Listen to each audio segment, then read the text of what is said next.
Martin Abrams. Welcome to you, Martin. Starmer, he's gambling here, right? Is this going to cost him, though? Will it cost him votes, ultimately? Well, he absolutely is gambling. And, today with his speech, Keir Starmer spoke a lot, but he actually said very, very little. And fundamentally, his position didn't change. He is still fundamentally opposed to a ceasefire, and he's still backing Israel's war on Gaza. And I find it absolutely shameful that now, with more than 3,500 children who have been killed in Gaza, that Keir Starmer still will not call for Israel's bombing to cease. I mean, it is simply staggering that none of our political leaders, Rishi Sunak or Keir Starmer, are even suggesting any calls for a ceasefire when there is such a grave loss of life. Young futures, young hopes, young dreams being wiped out in an absolute instant.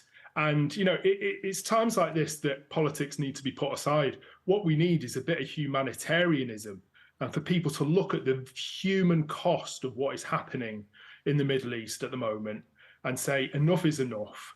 I will stick my head out and I will call for a ceasefire, and then we can move towards diplomacy and a negotiated settlement and look for ways to achieve peace in that region. But you are right, of course, in the sense that nobody wants to see innocents killed or injured, and particularly children and babies, and we have seen too much of that.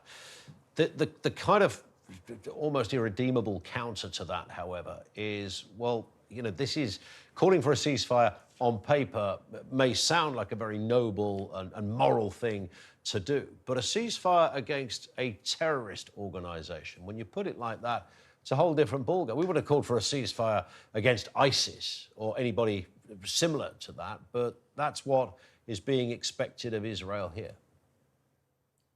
Well, how many dead civilians is an acceptable cost in this war?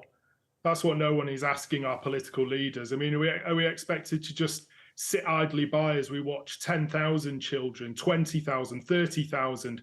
Let's remember that the average age in Gaza is basically less than 20.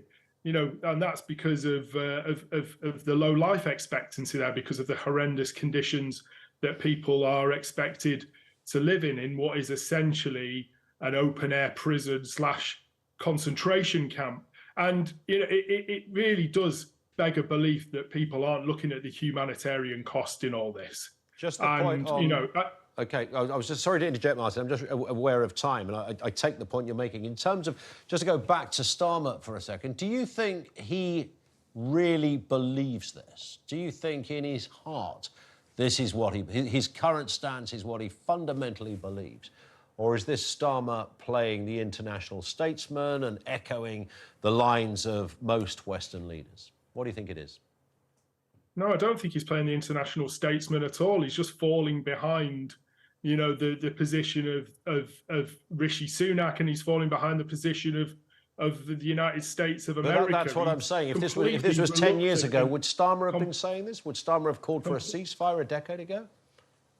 Well, he's meant to be a human rights barrister. So, where are the human rights in what is happening in Gaza at the moment? And he's completely out of step with the public mood as well, Ian. 76% of the British public have said that they demand a ceasefire. 89% of Labour Party voters. 60 Labour MPs have called for a ceasefire. You've mentioned already Anas Sarwar, Sadiq Khan, Andy Burnham. He's completely out of step with the British public. He's becoming completely out of step within his own party. He's lost all semblance of authority within the Labour Party, and he's desperately trying to cling on to this for some reason. And it does not make any sense. We need a political leader in this country to be a humanitarian and say we need to see an end to the bloodshed, and we need to see a negotiated settlement using every single diplomatic lever we can possibly use to stop the suffering in both Israel and Palestine, and to look for a negotiated settlement and a long-term lasting peace. One of the things that a political leader should be calling for, not one of the more things, bloodshed. OK, one of the things, Martin, just a final point, that Starmer said in that speech, that, you know, calling for a ceasefire would embolden Hamas. Has he got a point? Absolutely not. And what is he saying? Is he saying that Anas Sarwar and Sadiq Khan are emboldening Hamas?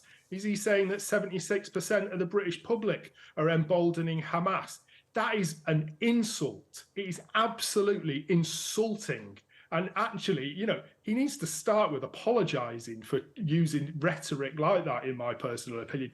It is absolutely outrageous that he would call on so many people to be emboldening Hamas as an organisation. You know, this speech today didn't solve anything. Okay. In my opinion, it made things a whole lot worse. And until he comes out and calls for a ceasefire, things are going to keep fracturing within the Labour Party, because, you know, we as a Labour Party have Labour Party values. We fight against injustice. We stand with the oppressed. And ultimately, we are humanitarians. Got and it. When we see injustice, we call it out, and we will stand up, and we will keep speaking. I hear you, Martin. Thank you, Martin Abrams, with us, of course, from Momentum. Let's bring back our panel, Scarlett and James. It's an interesting. I'm not sure Starmer would